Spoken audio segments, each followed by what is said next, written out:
Inicios del boxeo en Chile. ¿Cómo llegó el boxeo a Chile? ¿De dónde salió? ¿De qué forma surgió? Un deporte que en nuestro país tiene más de 120 años. Particularmente llegó desde las colonias extranjeras, en especial Estados Unidos y Inglaterra. Gran parte de este deporte llega a través de marineros británicos que en la colonia que vivían en Valparaíso y dentro de la propia colonia realizaban distintos entrenamientos, encuentros deportivos de lo que en la época sería el prize fighting. Sin embargo, pronto esta disciplina comenzó a ser más popular, las apuestas comenzaron a surgir más y empezó a difundirse más. Es así como en la ciudad de Valparaíso comienza a desarrollarse en un lugar que en la época se llamaba la Filarmónica del Guaso Rodríguez, en donde a través de eventos folclóricos también sucedían combates de boxeo ya entrada la noche. Aquí peleaban marinos de todas nacionalidades nacionales por un premio como es el prize fighting, una pelea por apuestas al ganador. Esos serían los primeros esbozos durante fines del siglo XIX. Pero ciertos personajes como James Perry, que era un marino inglés de clase alta que vivía en Valparaíso, que conocía este deporte ya que lo había practicado durante muchos años junto con muchos otros más, en lo que se conocía en la época como un sportman, comenzó a enseñarlo de manera particular y rápidamente se extendió, siendo llevado a Santiago, que es donde el deporte comienza a ser difundido por otro gran entusiasta de este deporte, que es don Juan Budinich. Juan Budinich, un nacional perteneciente a Coquimbo, había sido marino en la Armada norteamericana y una vez en Estados Unidos, durante sus embarques, aprendió el boxeo y se inscribió en la Universidad de Columbia, donde aprendió la disciplina de docente de educación física y se pagó sus estudios realizando boxeo amateur universitario. Después de tener una gran expertise en el boxeo, fue el primero que introdujo las normas. Previo a esto, poco y nada se sabe de cómo se practicaba el boxeo. Lo más probable es que fuera en modalidad London Prize, distinta a las del Marqués de Queensberry, como se practica en la actualidad. Juan Budinich introdujo cosas elementales como los guantes de boxeo, los rings, la necesidad de un juez, los asaltos, y esto fue haciendo que el deporte en sí fuera más aceptado. Existe a comienzos del siglo XX una multiplicidad de necesidades urbanas y una de ellas es la seguridad. Santiago, al ser una ciudad en auge con una gran migración campo-ciudad, también vivía un proceso propio de pauperización y pobreza que creaban climas propicios a la delincuencia urbana. Es aquí donde la necesidad de defensa personal comienza a ser cada vez más urgente y Juan Budinich, que se traslada de Valparaíso a Santiago, abre los primeros clubes de boxeo para caballeros en el Hotel Melosi, en el actual Portal Edwards, siendo este un centro de la sociedad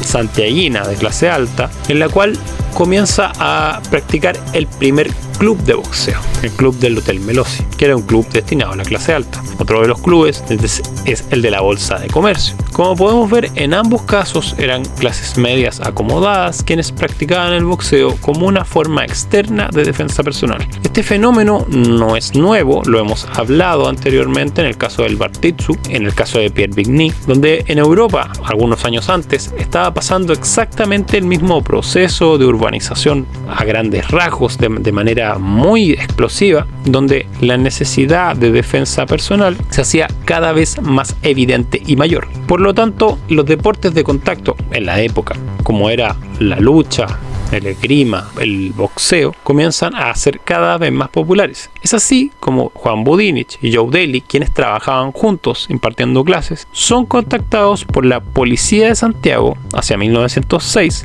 para establecer un taller o curso de formación de defensa personal basada en el boxeo dentro de la policía de Santiago.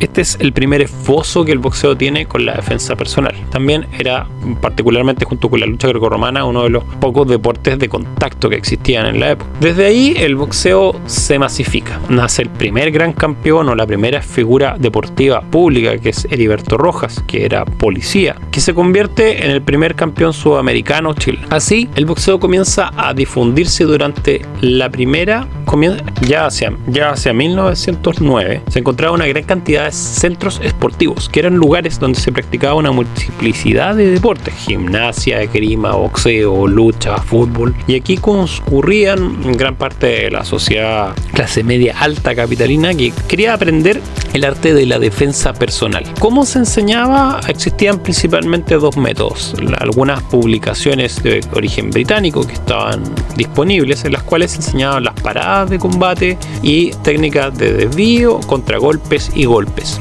por medio de ilustraciones, algo así como el YouTube de la época. Y en 1900 se edita el primer manual, que es básicamente la traducción de uno de estos manuales británicos, que se llama El método práctico del box. En estas imágenes se mostraban los contragolpes, se explicaban en español las paradas, los desvíos, las posiciones de defensa y ofensivas. Esto nos indica que ya al menos desde 1900 existía una organización por difundir el deporte, por practicarlo, y estaba inicialmente recluido en lo que llamamos los centros esportivos, que, como ya expliqué, son estos centros donde se practicaba una gran cantidad de deporte. Es aquí, durante la primera década del siglo XX, que el boxeo comienza a difundirse con mayor fuerza. Ya hacia 1910 existían competencias que eran cada vez más frecuentes y donde la práctica del boxeo tendía a tener algunos inconvenientes, como por ejemplo el caso control por parte de las autoridades. Se podían realizar peleas donde frecuentemente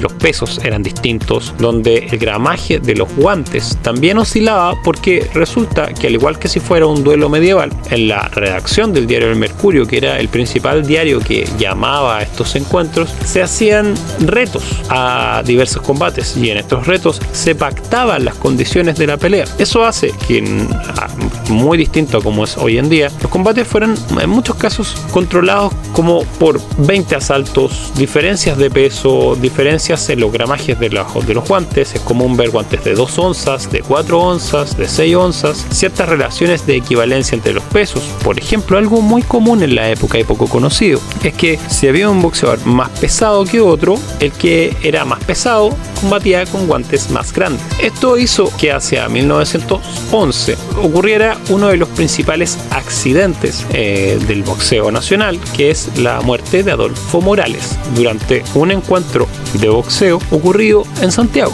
Este encuentro de boxeo falló por una cantidad de errores, principalmente vinculados a temas como la falta de fiscalización, jueces que no estaban calificados, que particularmente venían del público, y un evento que ya hemos hablado anteriormente, que es el ring. El ring no era un ring acolchado, simplemente era un tablado con cuerdas, y en el caso de Morales, que combatió contra Dave Mills, un boxeador panameño que tendían a tener estos apodos rimbombantes, cayó sobre la madera y se lesionó de manera grave. Al tener esta lesión grave, fue recogido y llevado a la asistencia pública, pero no pudo volver en sí, y eso, provocó su muerte. Este hecho creó la prohibición de la práctica del boxeo profesional en Santiago. La ley de municipalidades de 1892 establecía la independencia de cada municipalidad para colocar leyes. Por lo tanto, el boxeo se trasladó a un lugar aún más insospechado, que veremos en un próximo capítulo, que es el espectáculo, los circos, las luchas de strongmans y todo un nuevo mundo que va a conocer el boxeo. Síguenos para más. Esta es la historia del boxeo en Chile, el legado del jab.